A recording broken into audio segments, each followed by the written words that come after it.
5រោគសញ្ញានៃជំងឺរលាកសន្លាក់និងការឈឺសន្លាក់រោគសញ្ញាទី1គឺការឡើងរឹងនៅតាមសន្លាក់ការឡើងរឹងនៅតាមសន្លាក់នៅពេលព្រឹកប្រសិនជាការឈឺចាប់មិនបន្តរយៈពេលយូរអាចចាត់ទុកថាជាការរលាកសន្លាក់រ៉ាំរ៉ៃប៉ុន្តែបើសិនជាអ៊ំពូមីងសង្កេតឃើញថាការឈឺសន្លាក់ឡើងរឹងសន្លាក់មានរយៈពេលយូររយៈពេលវែងរហូតដល់30នាទីឬមួយក៏1ម៉ោងអាចចាត់ទុកថាជាការរលាកសន្លាក់ឆ្អឹងរោគសញ្ញាទី2ការឈឺខ្នងភាពតានតឹងនៃសាច់ដុំឬសរសៃពោះដែលបណ្ដាលមកពីរបួសឬមូលហេតុផ្សេងទៀតអាចជារោគសញ្ញាដំបូងនៃជំងឺរលាកសន្លាក់រោគសញ្ញាទី3ស្នាមក្រហមនៃសន្លាក់របួសនៅជុំវិញសន្លាក់ឬអាការៈហើមច្រើនតែនាំឲ្យមានស្នាមរបួសនៅបរិវេណដែលមានផលប៉ះពាល់នៃសន្ទប់សន្លាក់រោគសញ្ញាទី4គឺការអស់កម្លាំងរ៉ាំរ៉ៃដោយសារតែមានជាលិកានៅជុំវិញសន្លាក់ភាពអស់កម្លាំងឬលហិតល្ហៃអាចវិវត្តបន្តិចម្ដង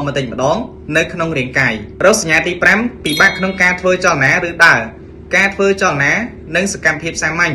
ដូចជាការដើរឡើងជណ្ដើរមានការពិបាកអាចបណ្ដាលមកពីយើងមិនសូវបានធ្វើចលនានិងសកម្មភាពរាងកាយជាហេតុធ្វើឲ្យសន្លាក់មានការយ៉ាប់យ៉ឺននិងមានការឈឺចាប់ខ្លាំងឡើងប្រសិនជាអ៊ំពូមីងដែលកំពុងមានអាការៈដោយខ្ញុំបានរៀបរាប់ខាងលើនេះសូមប្រញាប់រកដំណោះស្រាយខ្ញុំបាទលោកគ្រូអូនសូមអរគុណ